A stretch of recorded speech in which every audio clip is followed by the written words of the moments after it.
What's up, family? This is your man, not your boy, Go Black to Africa.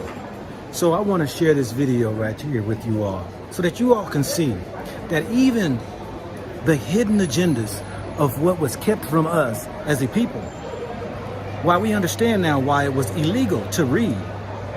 You know, it was illegal for a slave to read. It was illegal for them to learn even how to interpret the Bible that was given. But most importantly, knowing how to read Hebrew was the ultimate hidden agenda. That's why when you read in the Torah from the Hebraic edition or the Talmud, you're going to find majority of us don't know how to read. Shout out to my Hebrew Israelites out there who've delved in, who speak it eloquently, those out there who are very fluent in Hebrew, who are bringing out what these sources, these writings are saying. Check the video out and I'll be back. Africa has perhaps hundreds of millions of people with this identity right now of being from the people of Israel. Does that mean they were from the 10 tribes? Likely not. We were taught by the historians and within our own traditions that when the Romans conquered Judea, a few hundred years after that the tribes of Israel went into exile, perhaps millions of Judeans were sold into slavery. Into Africa, into Rome, deep into Africa. And if you look now, you're seeing people who are most likely the descendants of those slaves who kept true. I like to bring up a few specific examples because they're going to be game changers. One of them wrote letters to Israel when it became a state. And they said, we're Israelites out in Africa. You know, everyone laughed at them and they said, African Israelites, these people are just trying to jump on the first world country bandwagon. They're living in a third world country. They got nothing. We're coming to Israel. We got innovation, technology. So they're trying to get on this train because there's such a thing called the right of return. All descendants of the Jewish people from around the world are able to move to Israel. So they said we are also. And everyone kind of laughed at them, like I said. And a few people took it serious and went out there and started studying them, learned about their culture. And a professor from Duke University went out there and did DNA testing on them. And he showed not only do they share Semitic genes from people who were in Yemen and back to the Middle East, these gentlemen, a large percent of them, have the Y chromosome to be Kohanim, to be priests. Now, if anyone who doesn't know, a priest is a specific family clan of the nation of Israel who come from Aaron, the brother of Moses, who was the first priest. And anyone descended from Aaron has the status title priest. And we found that these men in this village in South Africa called Lemba, L-E-M-B-A, carry this genetic marker to let us know that they share the same as from the Sephardic and the Ashkenaz and the population of the people in Israel today. They share the same exact DNA marker. That's mind-blowing. So everyone kind of got humbled a little bit who laughed at them and said, now what? Now what do we do about this? This could have tremendous implications. Another area in Africa you have something big happening is in Nigeria. You have the Igbo people, or Igbo, pronounced either way. There's 40 million of them, also Christians, like I spoke about before, how that could happen to the children of Israel very easily. But also a lot of them are now coming out and converting back or adopting the rules of the Torah without all the paganism that they've been practicing for hundreds of years. There's been books written about it from scholars in Nigeria, from scholars from the Jewish people. And where it gets interesting is, in America, there was a slave trade. And a lot of the slaves, a very high percentage of them, came from Western Nigerian ports. And in America today, you see a very large movement of African Americans who say that they're the real chosen people, that they're the children of Israel, they're the Judeans. You know, so what are they just trying to create an identity for themselves because they were slaves, or is there really something here? And the answer is, most likely there is something there. And most likely, maybe that they were the original Israelites, and maybe that the Jewish people today who are white, Caucasian people came in a little bit later on. We know that some of the greatest sages of the transmission of the Torah were converts from Rome. You have a man named Onkelos who wrote a commentary on the Torah, unprecedented, that we still learn today. He was a convert. Some of the largest pillars on the transmission today were Roman converts. So here we are, we're Caucasian Jewish people, and now you have people in Africa saying that they're the real people of Israel.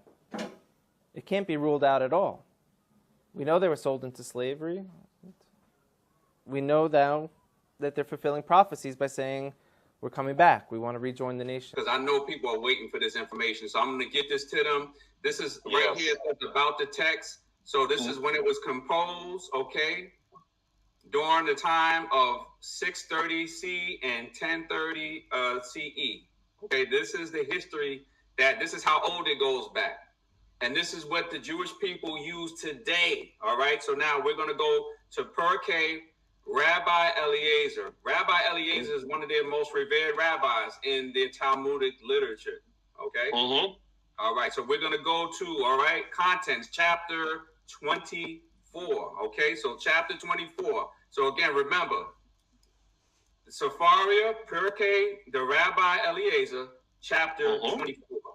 We're going to go to chapter 24, and it talks about Nimrod and the Tower of Babel. Nimrod and the Tower of Babel. We're going to read it in English first, and then I'm going to read it for y'all in Hebrew. I'm going to enlarge it. Okay, Brother Logic, can you start to read, please? Again, the Rabbi Eliezer, Pirkei, Rabbi Eliezer, paragraph or section 24, Nimrod in the Tower of Babel. Write this down, family. Write it down. Okay, important. All right. Nimrod in the Tower of Babel. Noah brought his sons and his grandsons, and he blessed them with their several settlements, and he gave them as an inheritance all the earth. He especially blessed Shem and his sons. He especially blessed Shem. Now this is about who we are. They want to say anti-Semitic, right? Read, go ahead. He especially blessed Shem and his sons, making them dark but comely. And he blessed them, not making them, we're going to read it in Hebrew, to be what? Dark but comely. Dark but comely. And he gave them the habitable earth. He blessed Ham and his sons, making them dark like the raven. Ham was blacker than Shem, but Shem was black. Ham was darker. Go ahead, let's look at Japheth. And he gave them as an inheritance the coast of the sea. He blessed Japheth and his sons, making them entirely white. This is their book, family. Write it down. This is their book. Shem is black, Ham is dark black, and Japheth is white. That's right. So says the rabbis that they go by. And these were written for the time of our ancestors in Babylon, y'all. So we're going to show you. First, I want to show y'all the word in Strong, Shakor, 7835. This is why they don't want us knowing Hebrew, y'all. Okay. All right. Okay, so now it's on the screen. Let me see if I can enlarge it. I might not be able to with this, but this is what we're looking at, okay? 87835 on the screen. Shakar, a primitive fruit through the idea of duskiness or early dawn to be dim or dark in color. But what does it mean here, family? What does it say? To be black. To be black. To be black. Shakor means that you are black. Okay? Yes. The letters are Sheen, Chaf, and Resh. Shakor. Three, that's the root. Sheen, Kaf, Resh. Okay, if it's plural, if it means many people are black, it would be Shakorim. Sheen, K, Resh, Yod, Mephofi. But commonly, no, it says he made them black and beautiful. Black and beautiful is what it says, not dark and comely. Black and beautiful. All right, so now let's read it in Hebrew, all right? Barak Lashem, and he blessed Shem. Ubaniah and his sons, Shekorim, to be black, of this word here. So he made Shem and his sons black with Naim. Naim means pleasant, comely, beautiful. Let's show them Naim. We have on the word on the screen here, Hebrew word 5,000, Nahweh. Nahweh means to be suitable or beautiful, to be comely or seemly. Okay, that means to be beautiful, attractive, fair to look upon. Naim, all right, means to be beautiful.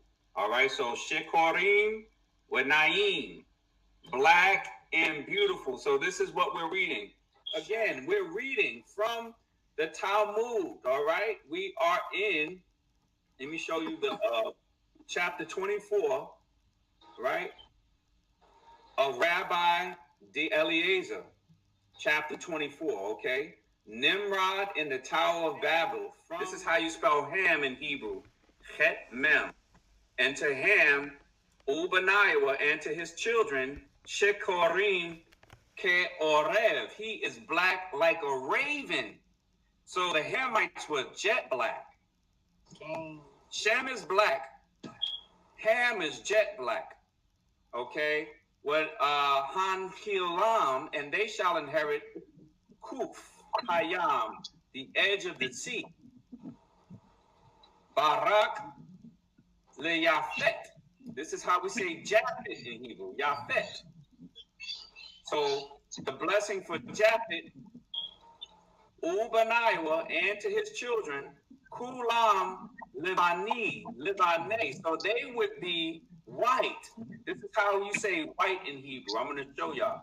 Lavan. This is the root, okay? Lamed Beit Nun, to be white. Okay? Lavan, to be white.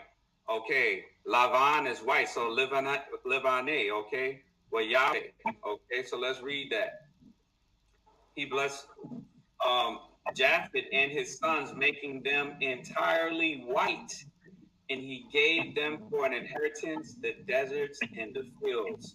These are the inheritances with which he endowed them. Let me show you again the site. We are on Sepharia.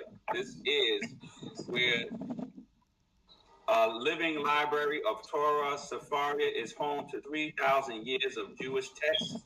We are a nonprofit organization offering free access to text translations and commentaries so that everyone, that means us too, right? So that everyone can participate in the ongoing process of studying, interpreting, and creating Torah. Darak Ellis, thank you. We appreciate the support. Y'all bless you, family. What do you think? You know, interesting enough, many of us wouldn't even know this, that this is exactly what they know it says.